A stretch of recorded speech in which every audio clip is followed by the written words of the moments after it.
Hey, what's new and exciting? It's Kevin O'Shaughnessy here, and in this video I'm going to share with you some of my ideas for how I go about arranging vocals. So when I'm arranging anything for a song, especially vocals, I always want to make sure that whatever I'm doing in the arrangement is going to help tell the story in some way, shape, or form. I hear a lot of producers and mix engineers talk about the concept of ear candy, and I get that, the idea of putting something special into a recording in a given moment or something like that, to give the listener something to really just grab onto and go, wow, hey, that's pretty cool.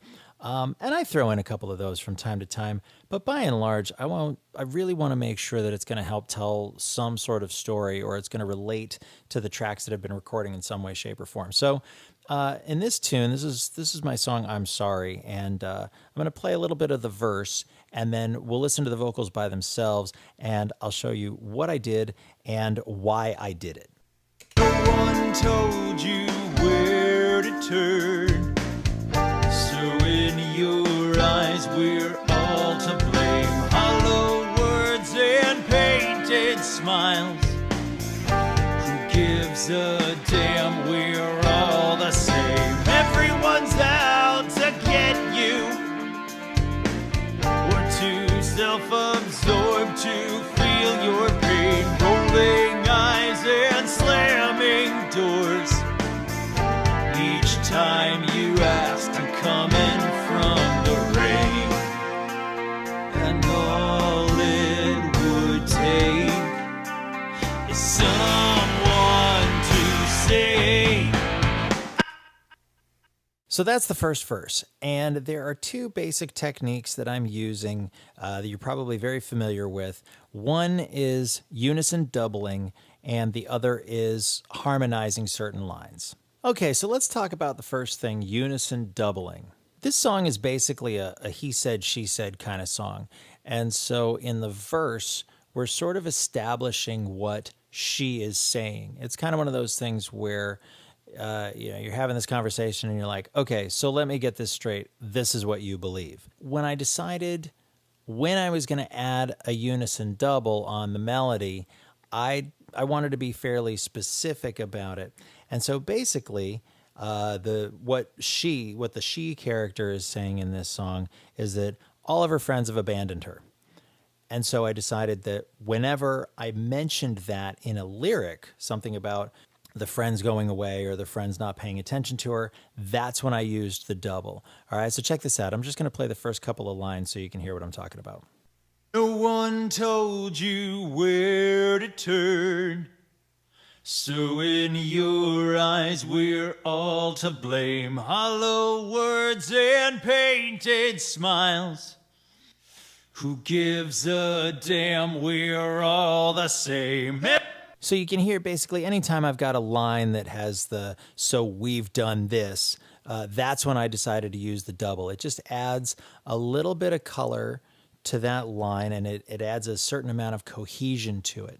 Now, what's interesting is the way the lyric is crafted in the second verse, it's the opposite. It ends up being the first line that has the double, and the second line is solo. Check this out. Every time we picked you up, you'd find a reason to fall again. Broken hearts and broken backs. That's what it takes to be your friend. Right, so again, it's largely the same concept. Anytime I'm talking about a we moment in there, we as your friends kind of thing, that's when I put in a double. Now, when it comes to harmonizing the melody, I just decided to go for a straightforward alternating approach. And what I mean by that is that it's pretty obvious. If I'm going to harmonize a melody, I can either create a harmony that is above the melody, or I can create one that's below the melody. So essentially what I did was during the verses, the harmonies are all higher than the melody. And during the chorus, where I sing in my higher register, I put all the harmonies below it. So here's where the high harmony comes in the first verse. All the same, everyone's out to get you. We're too self-absorbed to feel your pain. Rolling eyes and slamming doors. Each time you ask to come in from the rain, and all it would take is someone to say. So you can hear those are all higher harmonies. I do the same thing in the second verse as well. There's also the line in the first verse, everyone's out to get you. In the first verse, that is the impression that the she character has. In the second verse, I actually answer that statement by saying nobody's out to get you. And I harmonize it in the same way, again, to give it a little bit of consistency with the first verse. Check it out. To be your friend, nobody's out to get you. Right, really simple, but a good way to add cohesion to the whole thing. Now we'll listen to the chorus, and then you'll hear where the lower harmonies come in. I'm sorry, the world outside can't be so cruel. I'm sorry, you don't get to make the rules. There's no way to take back, no way to give payback, and I'm sorry. So keeping with that same concept of logic, I decided to harmonize the title of the song. So I'm Sorry has a harmony, but you'll notice that the remainder of the lyrics in the chorus are all harmonized at the octave, because that's really sort of the, I guess, kind of the wisdom of the whole song. You know, when I say the lines, the world outside can be so cruel, a lot of times that's just a fact. And so rather than trying to distract from the power of that lyric by adding harmonies, it made sense to me to just harmonize that at the octave. And I did the same thing with the line, you don't get to make the rules. Again, that's kind of a fact a lot of the time. So I just kept it really simple, doubled it at the octave, and let the lyric itself sort of contain all of the power. So essentially, my philosophy when it comes to arranging vocals is to really pay attention to the lyrics.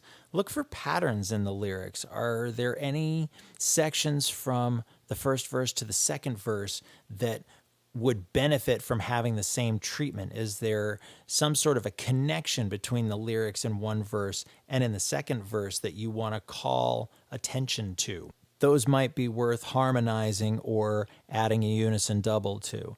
Sometimes the important lyrics could stand to have a few more voices on them, but they don't necessarily need to be harmonized. Recording unisons or octaves are very, very powerful. You hear it all the time in contemporary music, and there's a reason for it. You know, it gives that sense that there's a lot of people in support of this idea without actually getting in the way of the idea itself. You could, of course, follow the ear candy approach, you know, throw things in there when they seem to feel right or because they sound cool. There's absolutely nothing wrong with that. And I do that myself from time to time. I just like to have a little bit of logic over the overall arrangement. That's what I like about my favorite songs, is that there's a structure to it. There are patterns to it, and I like digging for those patterns. So I like to put that in my own songs. I think that makes the whole song a lot stronger. So I hope you found that entertaining and useful. If you did, please subscribe to the channel, and I look forward to seeing you in the next video.